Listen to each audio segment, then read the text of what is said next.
कभी कबीर के मन में आया होगा कि दुनिया उल्टी है, होना कुछ चाहिए, होता कुछ है। मैं भी कह सकता हूँ कि जन्मदिन मेरा है तो मुझे ही बोलना चाहिए, मुझे ही सुनना चाहिए, मुझे ही देखना चाहिए, सारा मेरे भीतर ही होना चाहिए। पर दूसरे लोग कर रही हैं।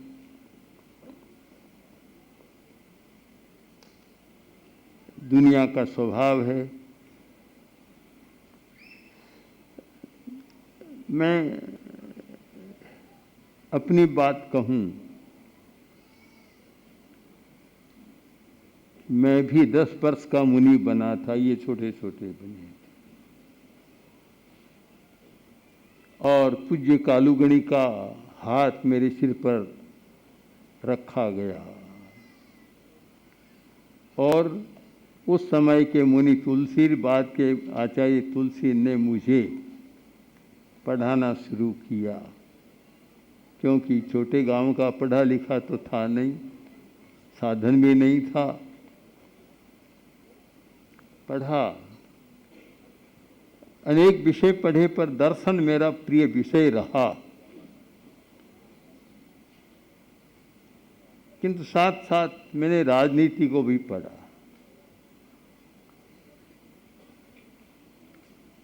और कुछ योग था कि मेरा बचपन से ही कुछ राजनीतिक लोगों से संपर्क, गहरा आत्मीय संबंध हो गया। उनमें डॉक्टर राम मनोहर लोहिया तो मेरे जैसे अभिन्न बन गए थे और लोहिया के विचार मैंने जो संपर्क की था पढ़ा। उसी संदर्भ में मैंने मार्क्स को पढ़ा, गांधी को भी पढ़ा। तो अहिंसा तो पैतृक संपत्ति के रूप में जैन धर्म का साधु था, तो अहिंसा अनेकांत ये तो पैतृक रूप में मिले थे। किंतु जब गांधी को पढ़ा, मार्क्स को पढ़ा और लोहिया को पढ़ा, कम बातचीत ज़्यादा हुई, पढ़ा भी, तो फिर मेरा भी दृष्टिकोण एक बदल गया। मैं जैन धर्म, अनेकांत और वर्तमान की समस्याओं और वर्तमान के चिंतकों से घुल मिल गया। आचार्य तुलसी जोधपुर में चतुर्मास कर रहे थे, विक्रम संवत 10 की बात है यह, आज से 55 वर्ष पहले। मैंने कुछ लेख लिखे और हमारे ही जैन भाइयों ने, वहाँ कोई तरुण ऐसा पत्र निकलता था, उसमें बहुत प्रचार कर दिया कि मुनि नथमल जी साम्यवादी हो गए। ऐसा सचमुच में कहता हूँ, आज भी मैं साम्यवादी हूँ। दार्शनिक दृष्टि से कोई पूछे, मैंने अनेक राजनीतिक दलों से कहा कि जैसा दर्शन साम्यवाद के पास है वैसा किसी राजनीतिक दल के पास मुझे नहीं लगा। बात कटु है, परंतु सही है कि दर्शन क्या है। वह एक दर्शन है। अब उसको दर्शन को क्रियान्वित करने में साम्यवादी भी सफल नहीं रहे, किंतु एक दर्शन है, राजनीति का दर्शन है, समाज का एक दर्शन है और समाज को स्थिर बनाने वाला दर्शन है, जिसके दर्शन के साथ करुणा है, समानता का दृष्टिकोण है। जो भगवान महावीर के जो सूत्र थे, उन दर्शनों को मैंने साम्यवादी मार्क्स में पढ़ने को मिला। और मैंने यह भी पढ़ा कि जब एंजिल्स और मार्क्स के पास ये अध्यात्म दर्शन की बात पहुंची तो उन्होंने कहा कि टू लेट, अब हम असमर्थ हो गए, बूढ़े हो गए, कुछ कर नहीं सकते। अगर पहले हमारे पास ये होता तो साम्यवाद का रूप भी दूसरा होता। आज भी मैं विश्वास करता हूँ। और मैंने पुस्तक लिखी प्रज्ञा पुरुष जयाचारी। अगर कोई साम्यवाद के रूप को समझना चाहे, तो एक तुलनात्मक दृष्टि से कोई समझना चाहे, तो जैन धर्म, तेरापंथ, जयाचार्य, आचार्य भिक्षु के विचार और साम्यवाद के विचारों का एक तुलनात्मक अध्ययन आपको मिलेगा। और फिर आपको लगेगा कि साम्यवादी होना बुरा नहीं, आज का साम्यवादी नहीं। वह दर्शन इतना अच्छा है कि आज की बहुत सारी समस्याओं का समाधान है। किंतु आज के साम्यवादी समाधान दे रहे हैं, ये मैं नहीं मानता। यह शायद उल्टा ही हो रहा है।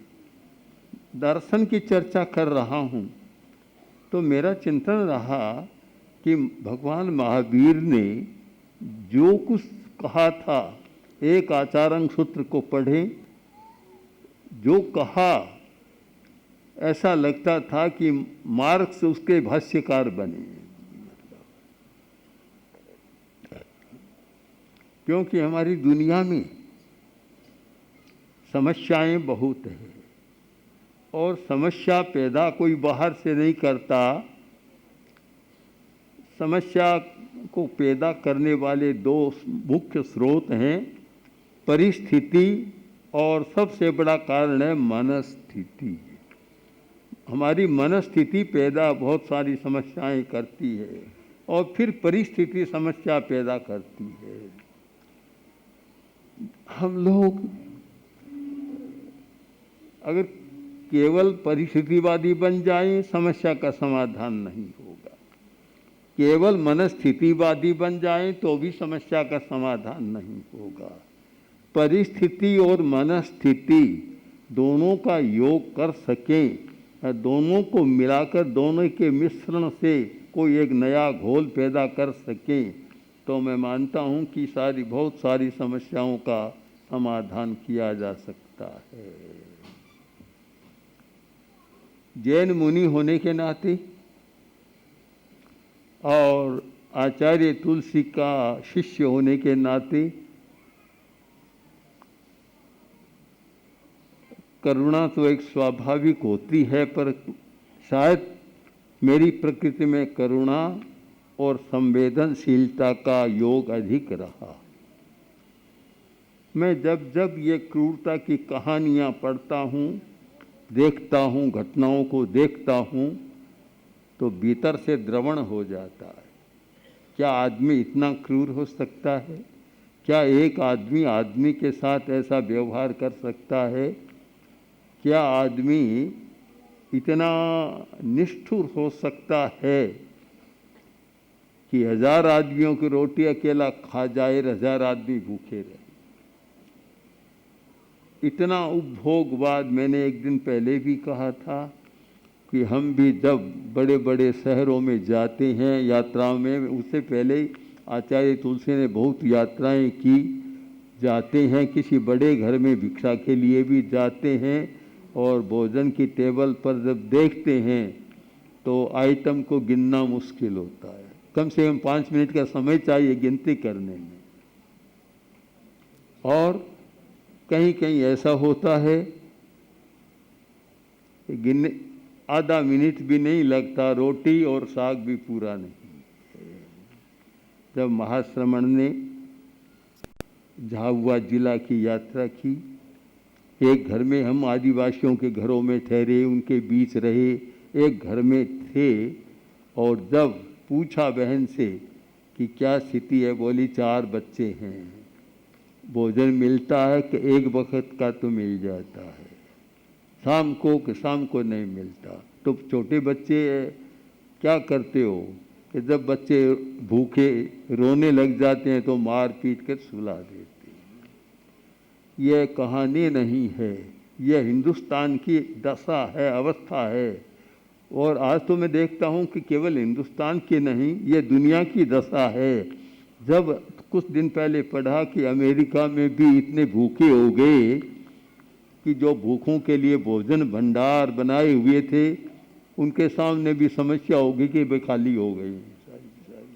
सारी दुनिया की समस्या है। तो ये स्वीकार करने में हमें कोई कठिनाई नहीं कि मनुष्य में जितनी करुणा होनी चाहिए वह नहीं है, क्रूरता ज़्यादा है।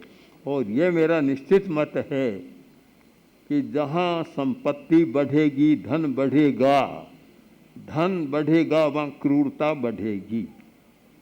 आप इसको रिसर्च या कोई अन्वेषण अनुसंधान करके सर्वे करके देख लें कि जितना धन उतनी क्रूरता बढ़ती चली जाएगी। अपवाद को छोड़ दें, अपवाद भी बिल गेट वर्ग जैसे तब बनते हैं कि जब वे धन को छोड़ देते हैं दुनिया में करुणा के साथ। किंतु 90 से 95% की स्थिति यह है कि धन और क्रूरता दोनों साथ साथ पल रहे हैं। तो मैं जैसे जैसे पढ़ता गया, काम करता गया, धारणा बनती चली गई कि इस समय दुनिया में समस्या आदमी पैदा कर रहा है। और बुरा न माने तो समस्या पैदा करने वाले 3 लोग मेरे सामने, 3 वर्ग कह दूं, चाहे लोग कह दूं, कुछ भी कहूं। एक वर्ग कि सत्ताधारी वर्ग समस्या बहुत पैदा कर रहा है, दूसरा धनी वर्ग समस्या पैदा कर रहा है, और तीसरा साधु वर्ग बहुत समस्याएं पैदा कर रहा है। साधु को जैसा होना चाहिए आज खोजना मुश्किल हो रहा है। आज साधुओं की पहचान कि बड़ा साधु कौन, जिसके पास 500 करोड़ की संपत्ति है, जिसके पास 1000 करोड़ की संपत्ति, यह पहचान आज साधुओं की है कि अमुक महाराज बड़ा है क्योंकि उसके पास इतनी संपत्ति है। अब जैसे पानी में ही आग लग जाए तो कौन बुझाएगा। आज ये पहचान बन गई। कितनी बड़ी बड़ी गाड़ियां हैं, कितनी संपत्ति है, कितने महल हैं। तो और फिर वे राजसी ठाठ ही नहीं भोगते हैं, सांप्रदायिक तनाव भी पैदा करते हैं। ये जितनी सांप्रदायिक समस्याएं आज की हैं, अब मैं साधु समाज से पहले ही क्षमा मांग लेता हूँ, उसमें हमारा बहुत बड़ा हाथ है, साधु संस्था का बहुत बड़ा हाथ है। तो सब लोग जो हमारे संपर्क में थे, हिंदू मुसलमान सब, तो उस समय भी हिंदू और मुसलमानों का व्यवसाय साथ में, एक दुकान में दोनों भागीदार थे, हिंदू भी थे मुसलमान भी थे, साथ साथ चल रहे थे। समाज और बाजार में लड़ाई नहीं होती, सारी लड़ाई है धर्म स्थानों में, और उसके मुख्य प्रेरक हम लोग साधु लोग बन जाते हैं। तो बड़ी समस्या है। तो मैं सोचता हूँ कि अगर समस्या को कुछ कम करना है, सारी समस्याएं सुलझ जाएगी, यह कभी संभव नहीं। एक बार आचार्य तुलसी से किसी ने कहा कि अणुव्रत के द्वारा क्या आप सब समस्या को सुलझा देंगे? तो आचार्य वर ने बहुत सटीक उत्तर दिया कि मैं ठेकेदार नहीं, मैंने समस्या को सुलझाने का ठेका नहीं लिया है। हमारा प्रयत्न है, मार्ग हम दिखाएं कि इस रास्ते से चलें तो समस्याओं का समाधान हो सकता है। मैं भी उन्हीं शब्दों को दोहराना चाहता हूँ। हम लोग कोई ठेकेदार नहीं है, किंतु हमारा काम है मार्गदर्शन, मार्ग बताएं कि ये रास्ता है और इस रास्ते से चलो तो तुम अपने लक्ष्य तक पहुंच जाओगे।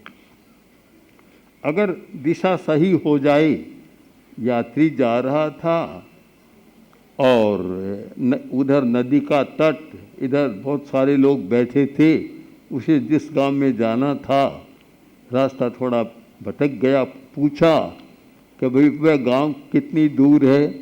उसने कहा कि आगे चलो तो अनंत दूर है, आएगा ही नहीं, जरा मुड़ जाओ तो पाव कोस पर गांव है। बस तुमने रास्ता ही गलत ले लिया। गांव तो है इधर, तुम जा रहे हो इधर, कभी वह गांव नहीं आएगा। मुझे भी लगता है कि ये सबको सोचना है, धार्मिकों को भी सोचना है, राजनीतिक और धनी लोगों को भी सोचना है कि क्या हम जिस दिशा में जा रहे हैं और जिस रास्ते में जा रहे हैं क्या लक्ष्य तक पहुंच जाएंगे। है तो इधर और उधर हम जा रहे हैं। तो हम अगर करुणा का विकास कर सकें और बड़े लोगों में करुणा का विकास कर सकें तो उसमें समस्या का समाधान देखता हूँ।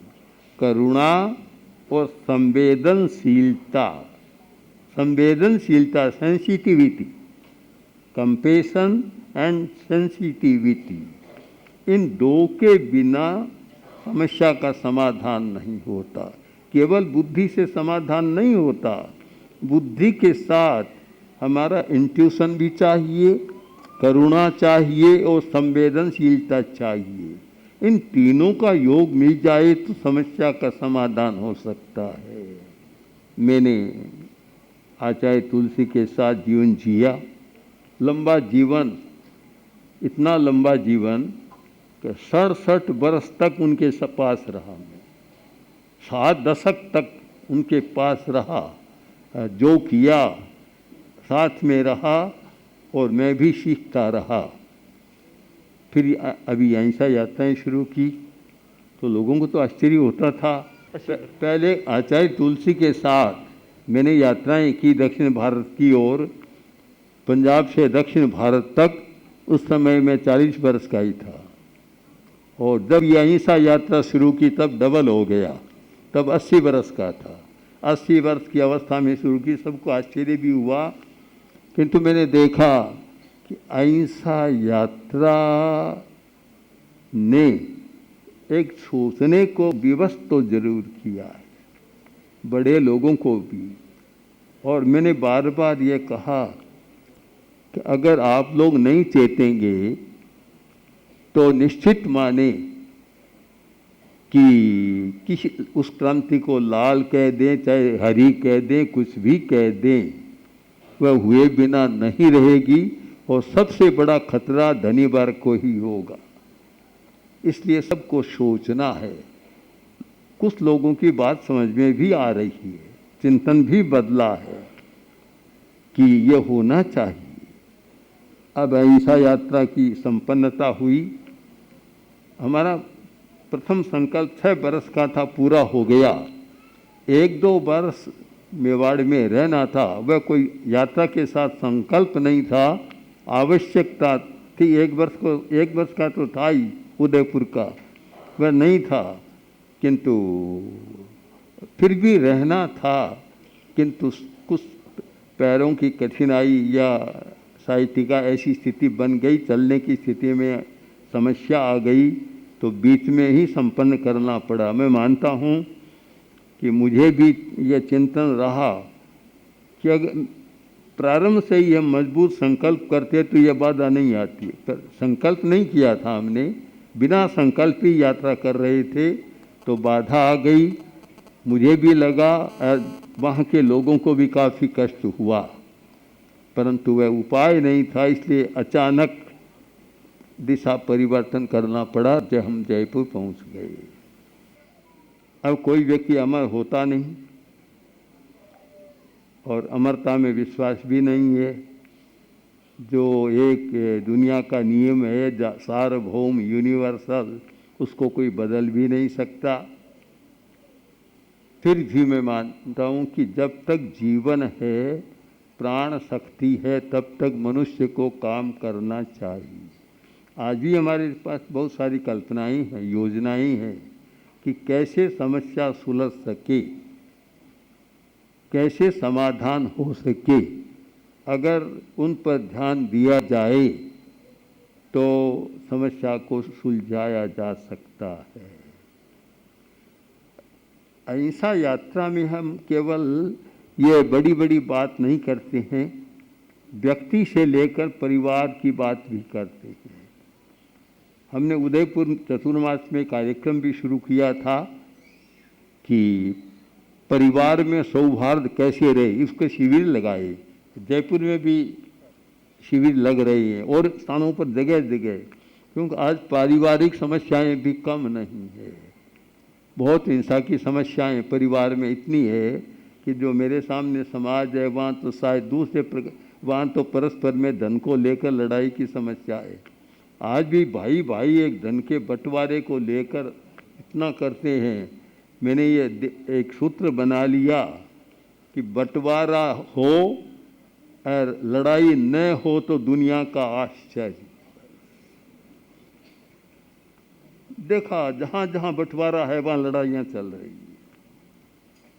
और यह भी देखा कि भूमि खेती आदि को लेकर जो लोग हैं, पिता पुत्र की हत्या, पुत्र पिता की हत्या, हत्याएं बहुत चल रही है।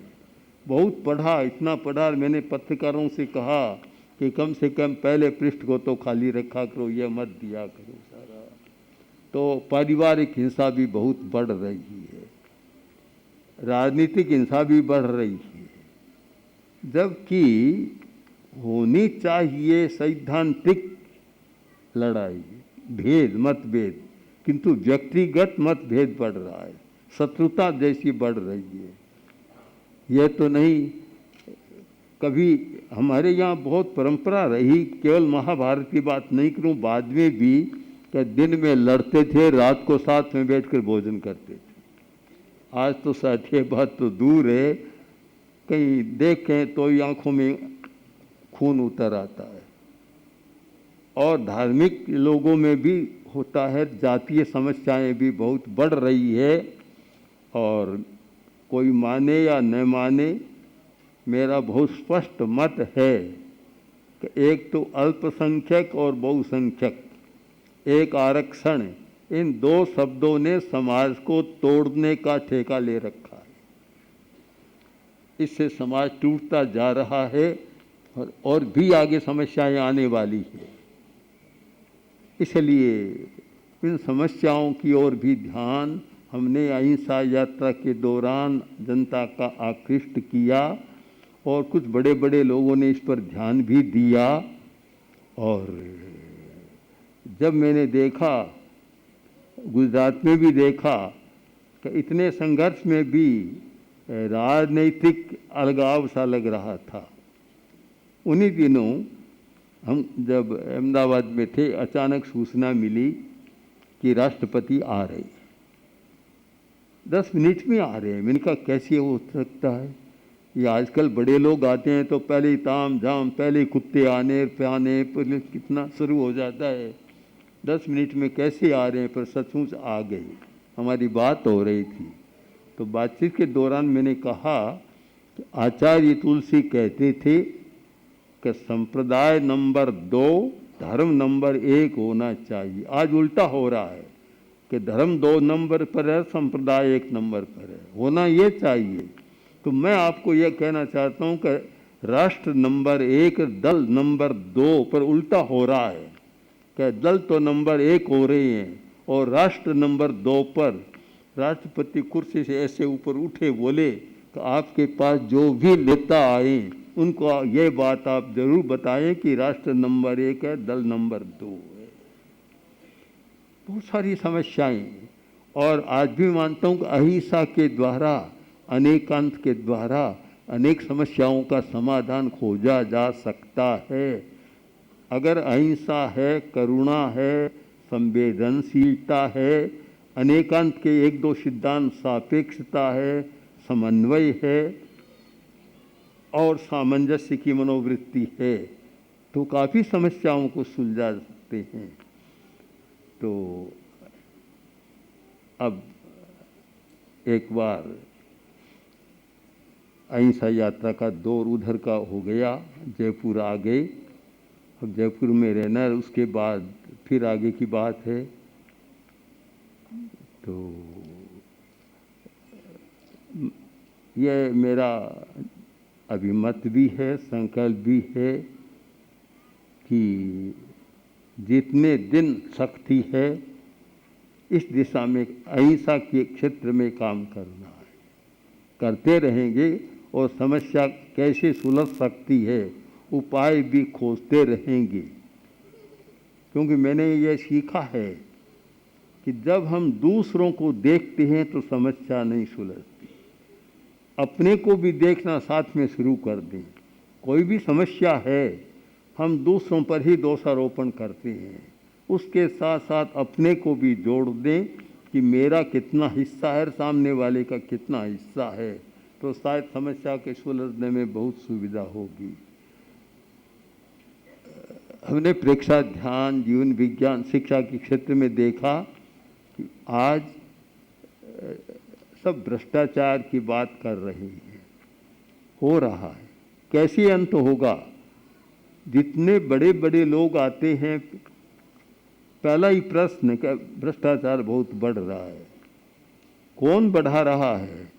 जब तक शिक्षा के साथ, चाहे वह सामान्य शिक्षा हो, चाहे मैनेजमेंट की, चाहे इकोनॉमिक्स की, अर्थ किसी विषय की हो, उसके साथ एथिक्स का अध्ययन नहीं कराया जाएगा, आचार शास्त्र का नहीं कराया जाएगा, और धन अर्जन करने के बाद धन का उपयोग और उपभोग कैसे करना चाहिए, यह इसका कोई पाठ नहीं पढ़ाया जाएगा, तब तक भ्रष्टाचार को कोई भगवान भी नहीं मिटा सकता। हम मूल में भूल कर रहे हैं।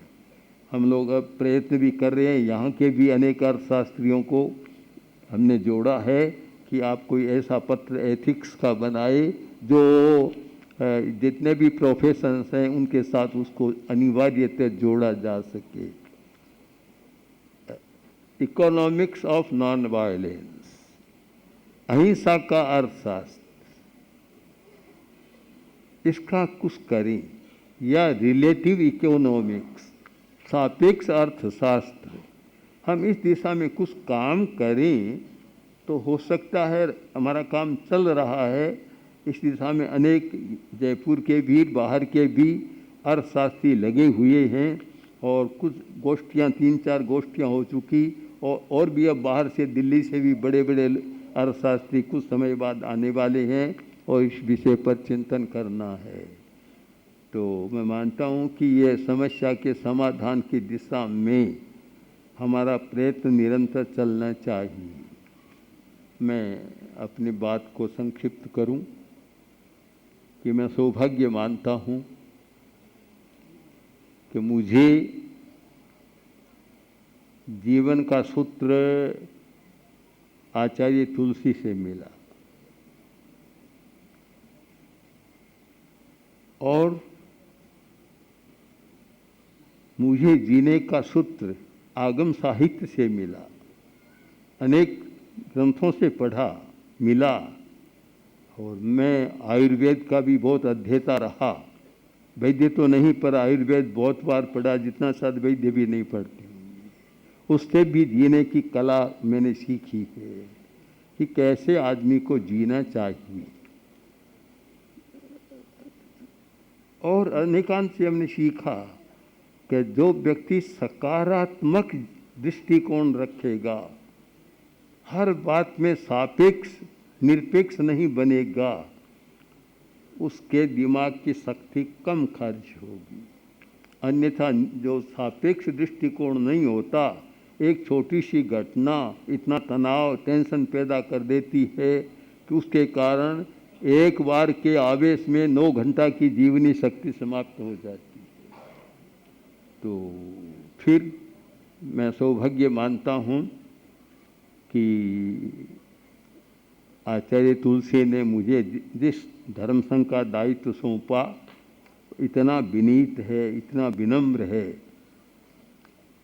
अगर अविनीत होता, उद्दंड उच्छृंखल है, तो किसी व्यक्ति को 70 वर्ष जीना है तो वह 50 में ही मर जाएगा।